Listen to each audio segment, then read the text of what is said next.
Well, good evening. This is Philip Harrelson again, and I thought I would just sit down and just share some thoughts, maybe some ideas with you about a minister's devotional life. And if you're like I am,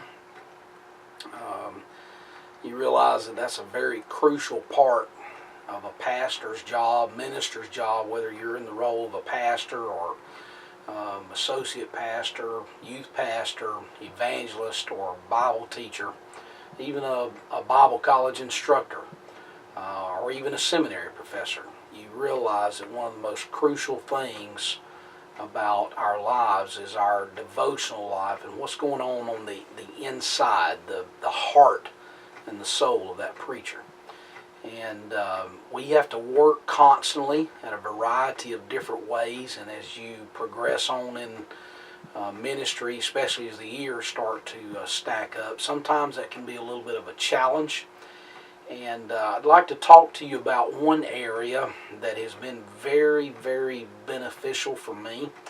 And a few years ago, I had the good experience. A friend of mine invited me to come preach for him, and so whenever I went and spent the weekend there at the church there, I was in his study, because I'm always very curious about pastor studies. You can see here, and maybe we'll get to some of that later on. I'll show you what I call a shelfie, which is a look at some of the bookshelves that I have. But I spend a lot of time here, and so because of that, I'm always curious about what other pastors, what their studies look like.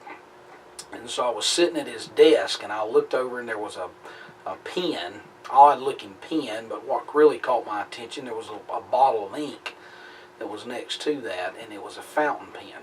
And so he sort of got me involved with fountain pens, and so because of that, I kind of backtracked. A lot of my notes that I had prior to that had been typewritten or used a word processor.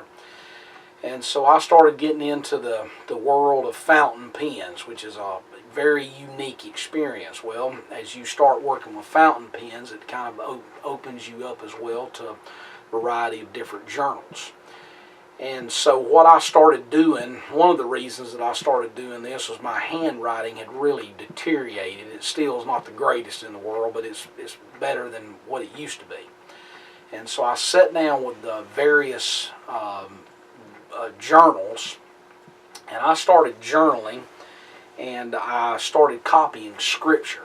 And so just as a time of just morning devotion, instead of me trying to check off a Bible reading chart, I started taking, say, 30 minutes each morning and writing down scripture. I started, this journal right here is just a journal I picked up at half-price books. If you've ever get an opportunity to go to half-price books, you certainly need to do that. And so I started using that, and I wrote the Psalms, and you can see here that this journal is full of the Psalms, and I got all the way up to Psalm 78, and then at that time I had been really reading the Pastoral Epistles, which I feel like really is a job description for anybody that's really involved in ministry. And so I did something a little different with the Pastoral Epistles, 1st and 2nd Timothy and Titus, just kind of as a devotional time and even prayer time. I started writing down the Pastoral Epistles in various translations. I started with the King James and then moved on to the ESV, and then I moved on to Moffat's translation, and then I moved on to the Weymouth translation, and still have intentions of filling up this entire journal. This is another journal, filling up this whole journal with just various translations of the Pastoral Epistles.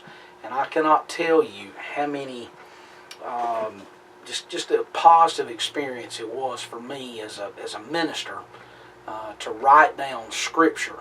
And as you write it down, what it does is whenever you're writing with a pen, it slows the process down.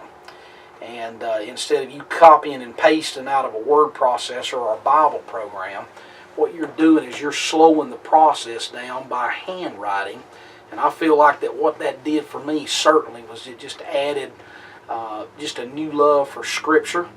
And I just encourage you just to try it and use it as a devotional opportunity for you. And whether you're involved in ministry or whether you are, in fact, all of us are involved in ministry, whether you're a member of a church or whether you're involved in the ministry team, it's just a good practice to get into, to write down Scripture, because it has great dividends to you. And even when you're preaching or teaching, things that you have written down, it will be drawn to your mind. And so I just thought I would just take a video and spend one of those on talking to you about this. And it doesn't have to be fancy. Just get yourself involved and sit down and just start writing out Scripture. You'll find in Deuteronomy chapter 17 that one of the things that Moses instructed, if there was a king, whenever later on he knew that there would be kings that were coming to the throne, and